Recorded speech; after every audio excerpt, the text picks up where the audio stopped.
দেখো, আজকের 5 তারিখ সকাল সকাল উঠে পড়েছি। আর মার ফুল দেওয়া দেখে এখানে দেখছি আনাজ কাটাও প্রায় শেষের পথে। যাই হোক, কাঁঠাল বীজগুলো মা কেটেছে। তো আমি বিস্কিট খেয়ে নিয়ে মা মুড়ি দিয়েছে সবার জন্যই। তো চটপট খাওয়া দাওয়া করে নিলাম। তারপর মুড়ি খাওয়ার মাঝে মনে পড়লো মোবাইলটা চার্জ দিতে হতো। তো এই যে এখানে পড়ে দিয়েছি, সময় মতো ওষুধও খেয়ে নিলাম। আর বাবা মাঝে ফোন করেছিল বাজারের জিনিসপত্রগুলো আনতে যাওয়ার জন্য। তো আমি ছাতা নিয়ে বেরিয়ে পড়েছি। আজকের বাবা আরও একটা জায়গায় যাবে, একজন কাকুদের বাড়িতে। তার যে ছেলে, মানে দাদার পাকা কথা আছে আর কি, সেখানেই লাগতে হবে। সেজন্য বাবা গেছে সকাল সকাল। আর বাড়ির মাছ আর টুকটাক বাজার করে দেওয়ার আছে। আমি চলে এসেছি স্কুলের কাজ অবধি। বেশ খানিকক্ষণ দাঁড়িয়ে আছি, ভাবছি বাবা কতক্ষণে আসবে কে জানে।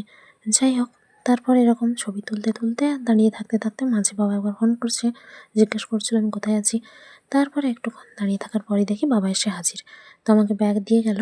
ব্যাগে মূলত কুমড়া আছে আর মাছ আছে, আর তেমন কিছু নেই। যাই হোক, ফেরার পথে টুকটাক ভিডিও করলাম। আর অনেকে শাক তুলছে মাঠে, যাওয়ার সময় দেখে দিয়ে গেছি, আসার সময় দেখে দেখে এলাম। আর এই যে কলাকান্দিটা ঝুলছে, এটার সাথে একটু ছবি তুলে নিলাম। তারপর বাড়ির গাছের কাছে এসে ফুলের সাথে কিছু ছবি তুলেছি। আর এই যে দেখো, আজকের জায়গাটা ভালোভাবে দেখাচ্ছি। আর দেখাতে দেখাতে চোখ বন্ধ হয়ে গেছে। যাকে, এখানে পাইপটা কত সুন্দর লাগানো হয়েছে দেখেছো। গতকাল রাত ছিল বলে দেখাতে পারিনি, আজ দিনের বেলা দেখিয়ে দিলাম। সেখান থেকে ঘুরে ফিরে এসে দেখি এখানে বসে আছি, একজন হাঁ করে দিক দিয়ে যাচ্ছে আর বাড়িটার দিকে তাকিয়েছে। যাকে, মা শাক তুলতে গেছিল আর ফুল কুড়িয়ে এনেছে, সকালেও এনেছে বেশিরভাগ। যাই হোক, তারপর এই যে 2 রকমের শাক এনেছে। মাঝে মধ্যে অল্প অল্প বৃষ্টি পড়ছিল, ফুলগুলো আমি রেখে দিলাম আর মা শাকগুলো ধুতে গেছে। তারপর ভাবলাম বাইরে থেকে ঘুরে আসি আর সুন্দর করে কয়েকটা ছবি তুলে আনি। এদিকে মা বলছিল আজকের বেশ অনেকগুলো ছাতু তুলে এনেছে, তো এগুলো ভাজা হবে। মার সাথে একটু কথা বলছি, হাসি মজা হচ্ছে। আর বাবা ফোন করছে, কয়েকটা জিনিসের ছবি লাগবে, মানে কয়েকটা কাগজপত্রের। আমি বললাম ঠিক আছে, অপেক্ষা করো, পাঠাচ্ছি। এদিকে কারেন্ট তো বারবার যাচ্ছে আসছে। তো মোবাইলের আলো জ্বেলে ছবি তুলে নিয়ে এখানে দেখছি মা ছাতু ভাজছে। যাই হোক, হঠাৎ করে সিম কোম্পানি থেকে ফোন করেছে আর কি। যাকে, এদিকে দেখি মা পাতা তুলছে, রান্নাঘরটা বেশ গুছিয়ে নিয়েছে। মোবাইলটা চার্জে দিয়ে ভাবলাম যে এই জুসটা খাবো, একটু ছবি তুলেছিলাম কিন্তু খাওয়া আর হয়নি। যাকে, আবার ফ্রিজে রেখে দিয়েছি। স্নান করে এসে ঠাকুরকে ফুল ধূপ দিলাম। আর এই যে দেখো, ছাতু ভাজা হয়েছে আজকের। যাই হোক, মা খাবার দিয়ে গেছে। আর ফুল ধূপ দিয়ে এসে আমি একদম ভাত থালায় বসে পড়েছি। আমি আর মা ছাতু ভাজাটা খাই, বাবা মূলত খায় না। তো যাই হোক, বাবার আজকের আবার নিমন্ত্রণ আছে সেখানেই, যেখানে বাবা সকাল থেকে আছে।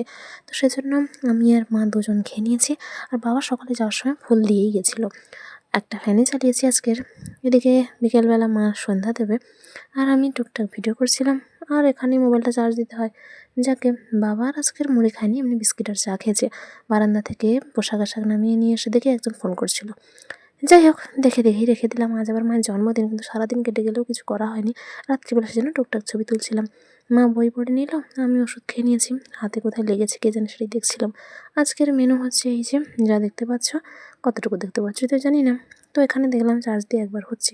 টুকটাক চার্জের পর এখানে লাইট চার্জ দিয়েছি, ফুল তো ফোটেনি। একটা ফ্যান চালিয়েছি, বাবার হাতে পায়ে বরুলিন দিয়ে দিলাম। জানলা যেরকম খোলা বন্ধ রাখা হয় সেরকম রাখা হয়েছে। আজকের মতো শুভরাত্রি, ঘুমিয়ে যাই, টাটা।